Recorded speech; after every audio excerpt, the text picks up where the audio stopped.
What's up? Ya estamos aquí en COACHWERKS. Nos recibió muy amablemente David y va a explicarnos de lo que es COACHWERKS, de dónde viene, incluyendo a Rudy, que es Rudy & Company, y por qué es COACHWERKS. Y luego nos explicará muchísimo del lugar, cómo trabajan y cómo empieza este hermoso taller. Y vamos a dar la vuelta a esto. David, Dave, talk to me a little bit about this place.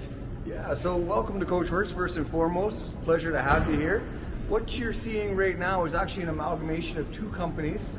The first, obviously, as you're aware of, is Rudy & Company. And then second is our namesake, COACHWERKS. So those two companies, over about a 30-year period, collaborated on well over 100 restorations. And in 2016, when both companies were assumed by the Game Group, they were brought here under one roof after collaborating for so long and put into a 30,000 square foot facility. So here we are today. We are the legacy, the carryover of Rudy & Company and COACHWERKS, rebranded in our new facility, and it's just fantastic. We're a staff of 25 people now, and we're still doing 300 SLs primarily, but as you can see, there's all of the modern classics, neo-classics, and other brands as well. So lots going on, and a lot of work in progress. Hey, talk to me a little bit, when a customer came here and asked for a restoration of the car, all the cars have the same process or different process for a restoration?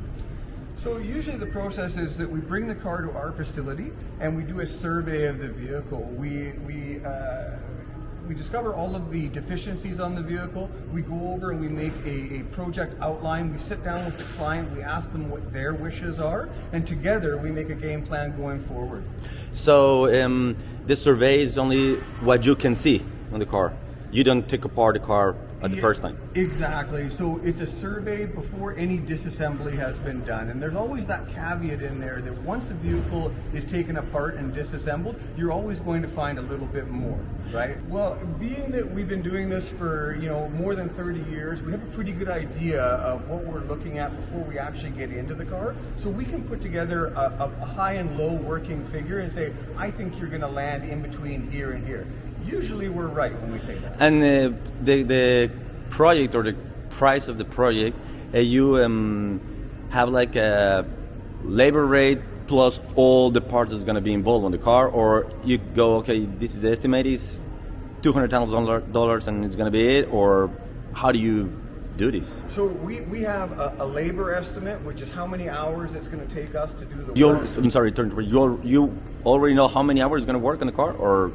It's a guesstimate, right? Okay. So it's going to be a high and a low working number. So we say, I think we're going to land between here and here.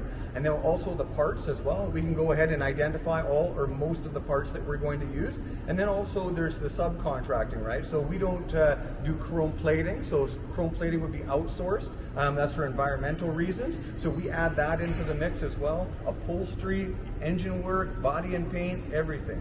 So in labor rate, in all the cars are the same, or is different? No, it's different. So typically it's about $150 an hour, Canadian dollars an hour for mechanical work, and then it different for body work and different again for upholstery. Cool. How much is the percentage of work of each car in this facility?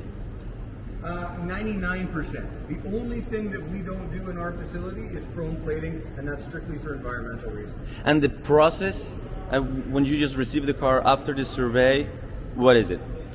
So the cars are disassembled here in this side of the building, completely disassembled till every last bolt comes off the car. And then everything is cataloged, everything is organized, it's loaded onto shelves, and everything is labeled accordingly. And then we decide, what are we going to refurbish? What are we going to replace?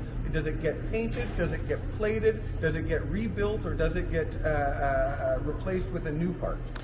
I got an interesting question. Probably all these customers, for sure they know at the beginning how much you're gonna end spending on the car, okay? Sure. Probably some extra more on the beginning of the project. Yeah. But what happens if, for example, this guy here does the middle of 4, 5, 6 months, he just get ruined, no money, what's gonna happen?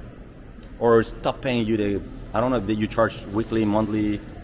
Yeah, so we invoice our clients on a monthly basis, and so with that invoice, what we do is we provide a detailed photo set. So every month when you get your invoice, there's a description of all the work that was done on your car that month, and there's a link to an accompanying photo set so you can see. So if I said that I replaced the exhaust on your car, then there'll be pictures of us replacing the exhaust on your car. But if the customer doesn't have money that week or that month, what is going to happen?